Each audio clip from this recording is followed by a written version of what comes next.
What's up everyone, Anthony DiGiovanni here with SacredU Philosophy with another video today. Today we're talking about how we need supernatural aid in our lives. If you're going through issues, you're facing troubles, maybe you're not now, but you will eventually, I promise you that.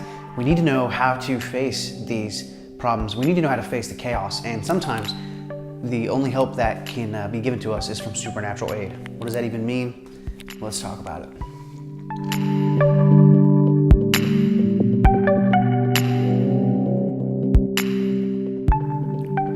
All right, so supernatural aid. For people that have been watching the series, you've been keeping up with me, you're subscribed, you probably know what I'm talking about, which is the hero's journey or the importance of myth in our lives. If you have been doing that, you've been keeping up, go ahead and skip a few seconds ahead because I need to, for those visiting for the first time, cover why am I even talking about this and what the heck am I even talking about.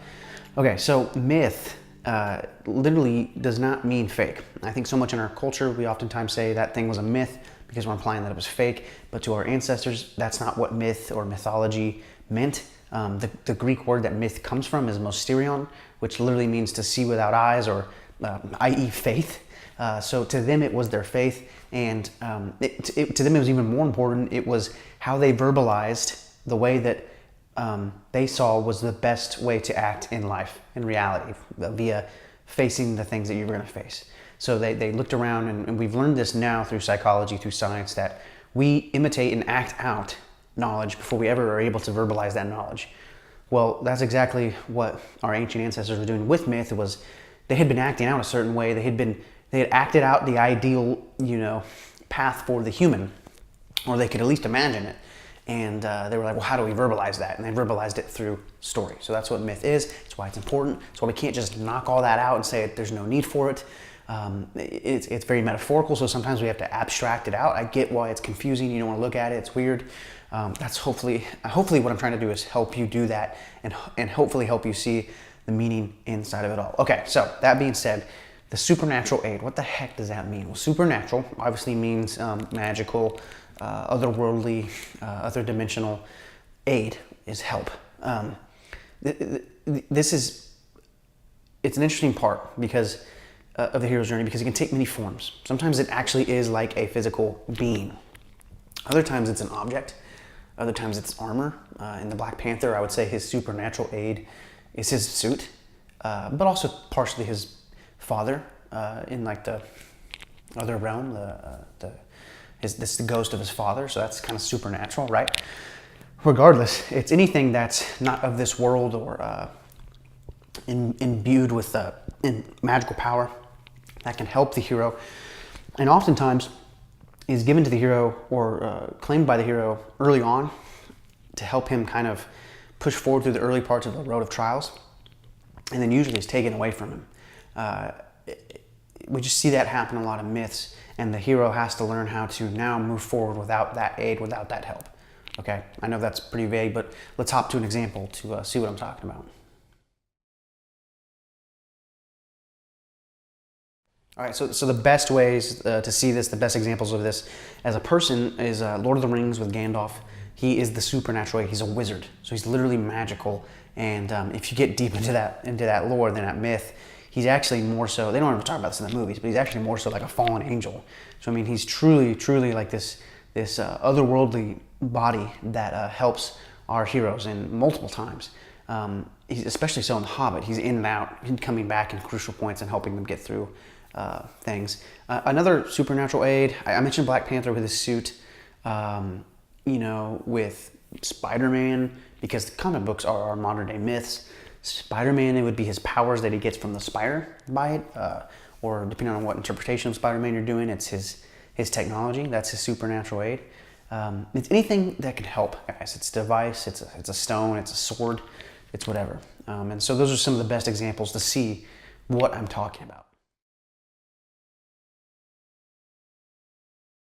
Okay, so practically, what does this even mean for us right now as normal people?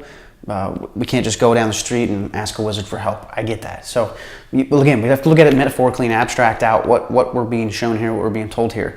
And what we're being told is, as you start to approach life and its hardships and the road of trials ahead of you, when you finally when you decide to kind of willingly embody the hero or the psychological hero's journey, and you willingly decide to be living out the myth that is the myths around us, you're going to face hardships and you're going to need help. Now, supernatural aid can come in many forms, and what I'm getting at, guys, is it's necessary. You have to have supernatural aid as we move forward, but it can come in many forms now in today's culture. It's via religion, via a mentor. You could find mentors in your field that can help you.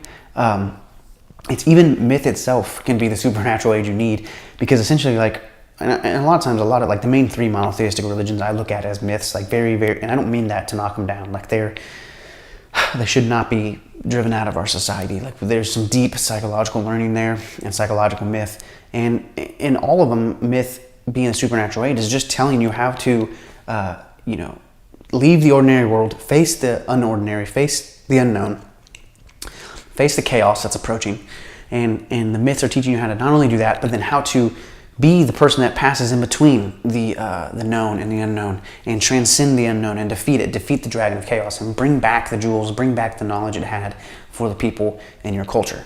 And so myth teaches you that. So it's a supernatural aid in that sense. Let's see, I'm trying to think of some others.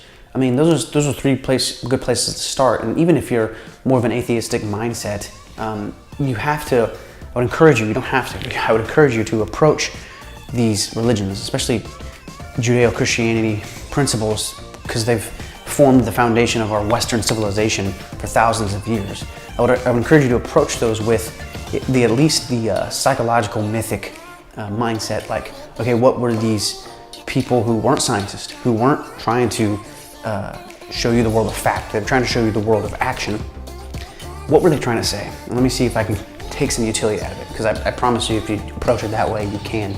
But you'd have to metaphorically abstract some of that out. So I hope that helps, guys. I hope that you realize that along this hero's journey, you're going to face hardships. You're going to face change, and you need help. So what do we do when we need help? You got to look for the supernatural aid, right? Oh, no, another example I left out is Obi-Wan. That's the best one from Star Wars. I hope everyone's seen Star Wars. But Obi-Wan is the supernatural aid. He's literally a Jedi who has these magical powers that visits Luke, teaches him his own ways, and then is taken from him by Darth Vader. Before Luke's ready, Luke would argue.